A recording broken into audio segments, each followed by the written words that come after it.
Welcome, truth seekers, to Bible Revealed, where we peel back the layers of time to uncover the forgotten secrets of Scripture. Today, we're diving headfirst into one of the oldest and most debated mysteries in human history. Who did Cain really marry? You know the story. In the dawn of creation, Adam and Eve have two sons, Cain and Abel. In a fit of jealousy, Cain kills his brother and is cursed by God, banished to wander the earth. Genesis chapter 4 tells us he settled in the land of Nod, east of Eden. And then the story takes a sharp, unexpected turn. The very next verse says, Cain knew his wife, and she conceived and bore Enoch. Wait a second. Let's rewind. If Adam, Eve, Cain, and Abel were the only people on earth, and Abel was gone, where did this wife suddenly appear from? The Bible doesn't give her a name, an origin, or any backstory. She just exists. This single silent verse has sparked thousands of years of debate, controversy, and fascinating theories. Was the Bible hiding something? Was this an oversight or a deliberate omission of a truth too shocking for its time? Join us as we journey into the land of Nod to find the woman with no name, whose identity could rewrite our understanding of the beginning. So, where do we start our investigation? The most common and widely accepted explanation comes not just from modern scholars trying to solve the puzzle, but from ancient Jewish traditions and texts written long ago. Books like the apocryphal Book of Jubilees, sometimes called the Lesser Genesis, offer a straightforward, though for us unsettling solution. It claims that Adam and Eve didn't just have two sons. They had many children, both sons and daughters, over their long lives. According to this tradition, Cain's wife was his own sister. The Book of Jubilees even gives her a name, Awan.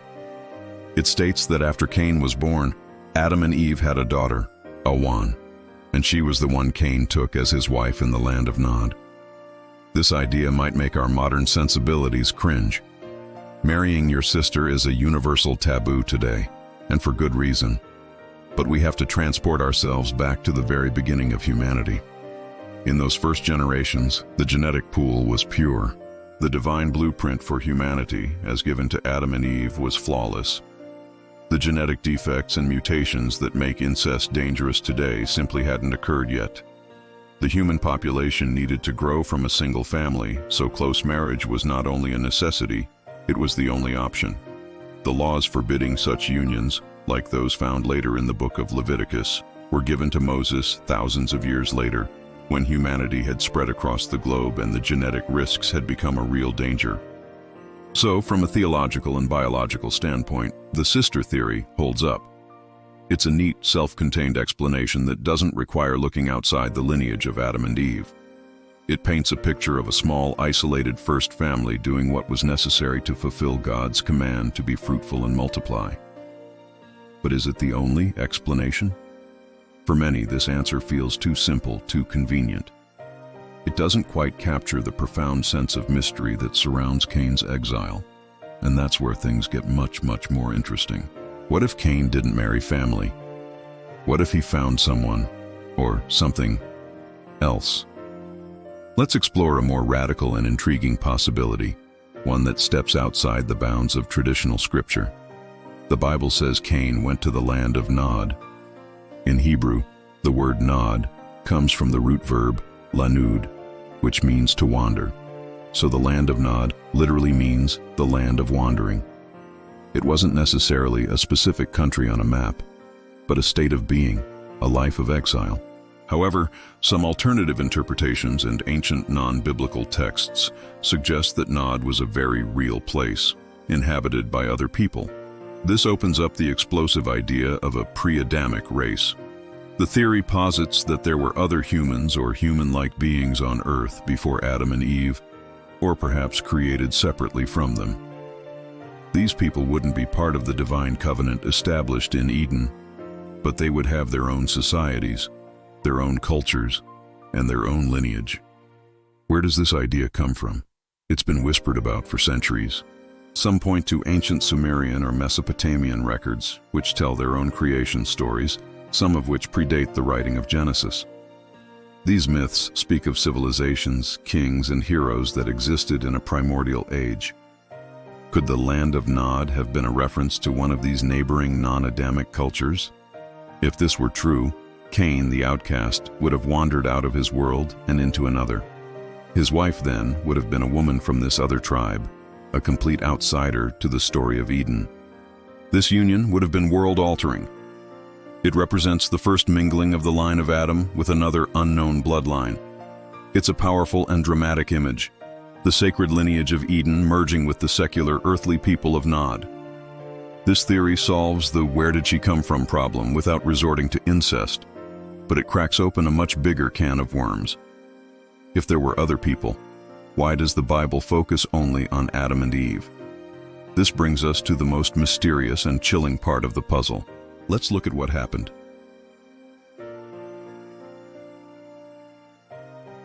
Cain married this mysterious woman. Genesis tells us that their descendants became extraordinary. His son, Enoch, founded the first city. Later generations, like Lamech's children, are credited with inventing nomadic herding, creating musical instruments like the lyre and pipe, and forging tools out of bronze and iron. Think about that. Suddenly, the line of Cain becomes the source of civilization, technology, art, and urbanization. It's as if a new kind of knowledge, a different kind of spirit, was injected into the human race through this union. If Cain's wife was his sister, this is just natural human progression. But if she was from a pre-Adamic race, it suggests that her people already possessed these skills. Cain didn't just find a wife, he stumbled upon a pre-existing culture, and their children inherited the knowledge of two worlds. This pre-Adamic theory, while fascinating, is highly speculative and exists far outside mainstream theology.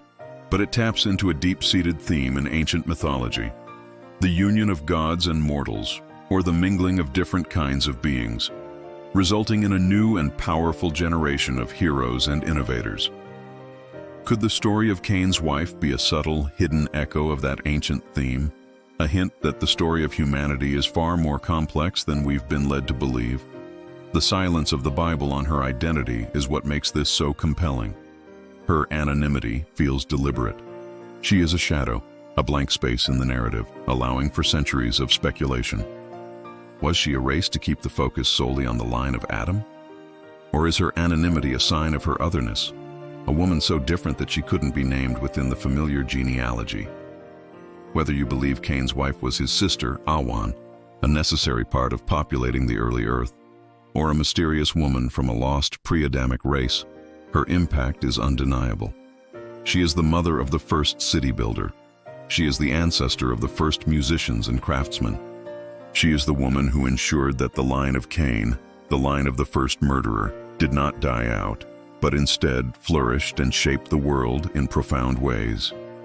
Her story forces us to confront uncomfortable questions about beginnings, about family, and about what parts of our history might be hidden between the lines. The Bible gives us the foundational story, but perhaps it also leaves clues, inviting the curious and the brave to dig deeper, to question, and to wonder. The identity of Cain's wife remains one of Scripture's greatest unsolved mysteries, a testament to the fact that even in the most familiar stories, there are still forbidden truths waiting to be uncovered. What do you think?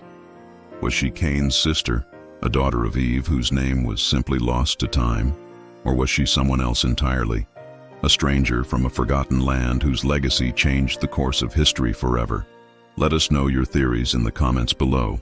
Thanks for joining us on this journey into the ancient past at Bible Revealed. If you love uncovering the hidden corners of history and Scripture, don't forget to like this video, share it with a fellow truth seeker, and subscribe to our channel for more revelations.